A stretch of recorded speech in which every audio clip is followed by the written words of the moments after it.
Greetings, beloved Dr. Hannah Thuku Kolomainen with Further the Faith Ministry, where I fuse scripture, science, and story to fuel your faith. The message of the cross and of the blood is offensive to the flesh and to man. Today I'm going to read through Isaiah chapter 5 with minimal, if any, commentary. Woe to those who call what is evil good. Chapter 5, verse 1. Let me sing now for my well-beloved, a song of my beloved concerning his vineyard. My well-beloved had a vineyard on a fertile hill. He dug it all around, removed its stones, and planted it with the choicest wine.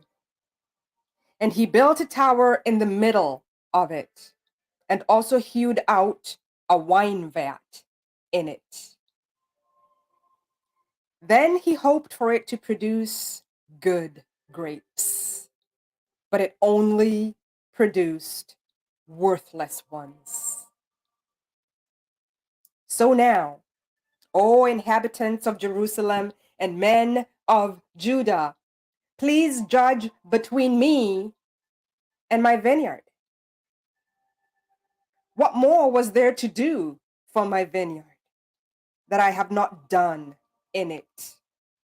Why, when I hoped for it to produce good grapes, did it produce worthless ones?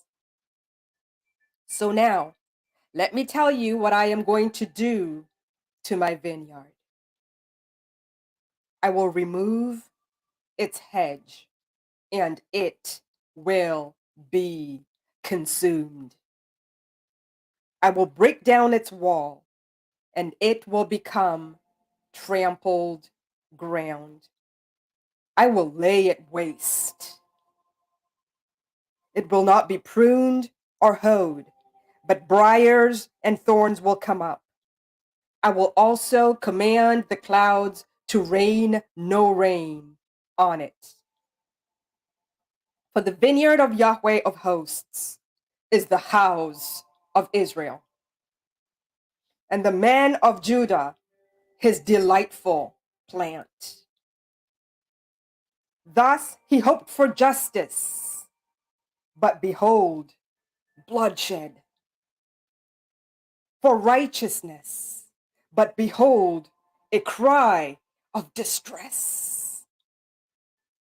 Woe to those who add house to house and join field to field until there is no more room, so that you have to live alone in the midst of the land. In my ears, Yahweh of hosts has sworn, surely many houses shall become desolate, even great and good ones, without inhabitants.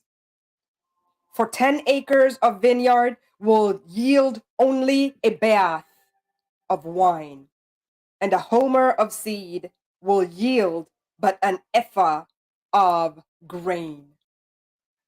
Woe to those who rise early in the morning that they may pursue strong drink,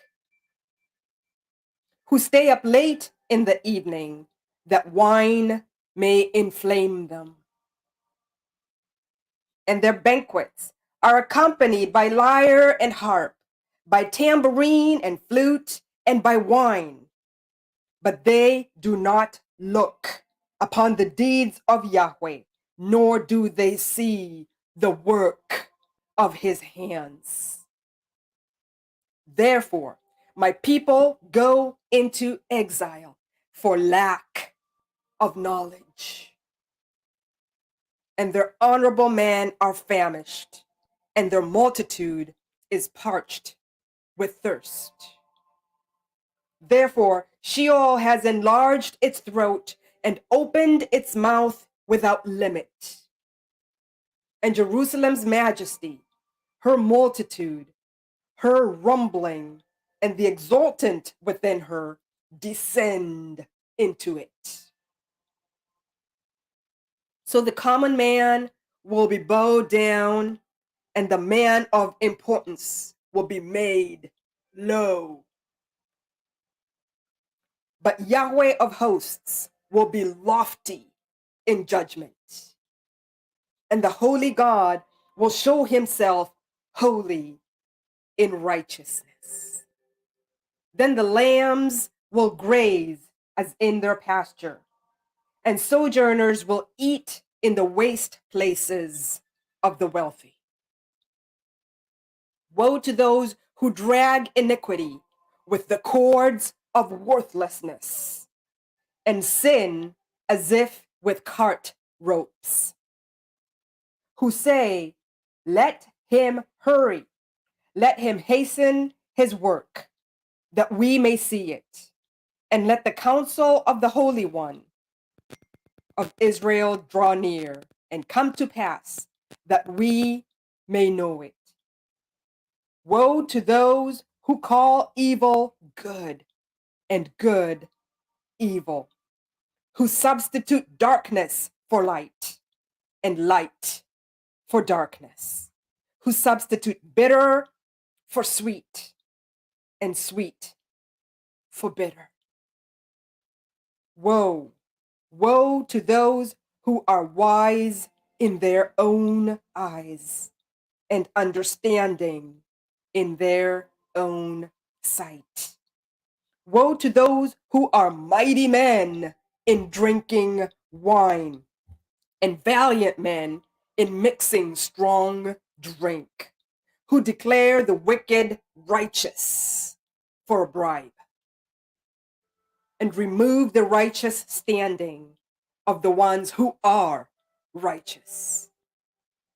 Therefore, as a tongue of fire consumes stubble and dry grass collapses into the flame, so the root will become like rot, and their blossom will blow away as dust. For they have rejected the law of Yahweh of hosts, and the word of the Holy One of Israel they have spurned. On this account, the anger of Yahweh has burned against his people, and he has stretched out his hand against them and struck them down. And the mountains trembled, and their copses lay like refuse in the middle of the streets. For all this, his anger is not turned back, but his hand is still stretched out. He will also lift up a standard to the distant nations and will whistle for it from the ends of the earth. And behold, it will come with speed swiftly. No one in it is weary or stumbles. None slumbers or sleeps, nor is the belt at its waist undone, nor its sandal strap broken. Its arrows are sharp, and all its bows are bent. The hoofs of its horse seem like flint, and its chariot wheels like a whirlwind. Its roaring is like a lioness, and it roars like young lions. It growls and seizes the prey and carries it off with no one to deliver it. And it will growl over it in that day like the roaring of the sea. If one looks to the land, behold, there is darkness and distress. Even the light is darkened by its clouds. This is the word of the Lord. Thanks be to God.